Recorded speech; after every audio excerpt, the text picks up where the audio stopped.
Eu gostaria inicialmente de agradecer o convite para falar aqui no canal Ciências Criminais e parabenizar por essa iniciativa, que é uma excelente oportunidade de aprofundar conhecimentos. O tema que eu vou abordar hoje é a aplicação da teoria do domínio do fato na Ação Penal 470 do Supremo Tribunal Federal, fazendo uma rápida análise sobre a teoria e sobre a forma como ela foi utilizada no julgamento do caso denominado de Mensalão. Esta fala de hoje é resultado de um anteprojeto de pesquisa e, portanto, não se podem tirar ainda conclusões definitivas sobre o tema. A teoria do domínio do fato foi desenvolvida pelo jurista alemão Klaus Roxin e publicada originalmente em um estudo do ano de 1963. Esta teoria serve, em apertada síntese, para distinguir autores e partícipes. Essa diferenciação entre autoria e participação tem relevância no cenário jurídico alemão, pois tanto o Código Penal vigente à época em que Roxin desenvolveu a teoria, quanto o atual Código Penal alemão exigem que se faça essa distinção e estabelecem penas diferentes para autores e partícipes. Em contrapartida, o Código Penal brasileiro indica um modelo extensivo e unitário de autor, não fazendo distinção entre autoria e participação no plano do injusto, mas declarando autor todo aquele que, de qualquer modo, concorre para o crime. A teoria do domínio do fato pressupõe um sistema diferenciador e um conceito restritivo de autor. Pressupõe um sistema diferenciador porque entende que, já no plano do tipo, se faz necessário distinguir os níveis de intervenção do delito, ou seja, a distinção entre autor e partícipe. E parte de um conceito restritivo pelo fato de que, para esta teoria, apenas aquele que viola a norma de conduta inscrita no tipo penal é autor, e a punição do partícipe se dá por norma de extensão da punibilidade. Na concepção original de Roxin, existiriam três formas de dominar o fato. O domínio da ação, que seria a autoria direta, ou seja, quando o agente pratica o fato com suas próprias mãos.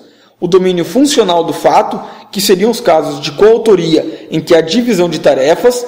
E o domínio da vontade. O domínio da vontade do autor imediato pode se dar, além dos casos em que ele é induzido a erro ou coagido, através do domínio da organização. O domínio da organização é uma criação original de Roxin. Nestes casos, segundo o autor, o homem de trás, que é o autor imediato, por dominar um aparato organizado de poder desvinculado da ordem jurídica, por exemplo, estados totalitários, organizações criminosas, máfias, entre outros, e por possuir poder de mando dentro desta organização, pode emitir ordens a executores fungíveis para que cometam crimes. Ou seja, os executores podem ser facilmente substituídos caso não cumpram estas ordens, e funcionam como meras engrenagens de uma estrutura automática. E é justamente o domínio dessa estrutura organizacional, com funcionamento automático, que faz surgir a figura do autor por trás do autor, ocorrendo de certa forma uma mitigação do princípio da autorresponsabilidade. Nesse sentido, após muitos anos, Roxin reconheceu que, ao desenvolver a teoria do domínio do fato, o que lhe preocupava eram os crimes cometidos pelo nacionalsocialismo. Para o autor, aquele que ocupasse uma posição de comando dentro de um aparato organizado de poder e desse a ordem para que algum subordinado executasse um crime, teria de responder como autor, e não apenas como partícipe, como entendia a doutrina dominante da época. Resumindo, a importância da distinção entre autoria e participação no direito alemão não é meramente simbólica, mas sim prática. Já no direito penal brasileiro, onde a partir da leitura dos dispositivos legais do nosso Código pode-se verificar que não há uma obrigação de se distinguir entre autores e partícipes, o questionamento que se faz é: por quais razões, então, essa teoria foi utilizada por alguns ministros do STF no julgamento da Ação Penal 470? Fala-se em alguns ministros porque, na verdade, não houve um posicionamento uniforme do STF sobre a teoria do domínio do fato, mas sim uma série de considerações gerais por parte de alguns dos julgadores. Diante da ampla redação do artigo 29 caput do Código Penal, o recurso a uma teoria cuja função dogmática é a distinção entre autor e partícipe e não a fundamentação de punição a algum acusado parece ser à primeira vista desnecessária. Fazendo-se uma análise do caso concreto, pode-se ter uma ideia prévia do que teria motivado alguns ministros da Suprema Corte a utilizarem a teoria do domínio do fato no julgamento da Ação Penal 470, a busca por argumentos em favor da responsabilidade penal de pessoas que ocupavam posição de destaque.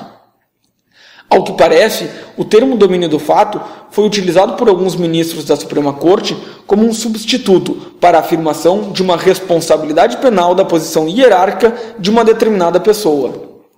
O sujeito teria o domínio do fato simplesmente por estar em posição de destaque em determinada estrutura hierárquica, e por isso deveria ser responsável por tudo que ocorresse dentro dessa estrutura, mesmo que não tivesse praticado o fato com as próprias mãos.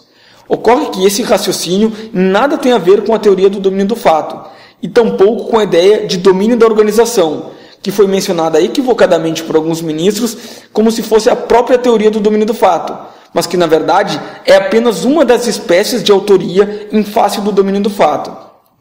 Nem mesmo a amplíssima redação do artigo 29 caput do Código Penal permite a responsabilidade penal pela mera posição que se ocupa dentro de uma organização, sendo fundamental que se identifique concretamente sempre uma ação ou omissão do sujeito que possa ensejar uma pena.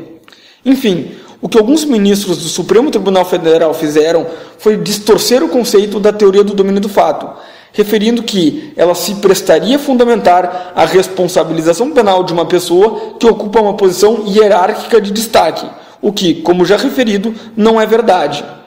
Obrigado pela atenção de todos e até uma próxima oportunidade.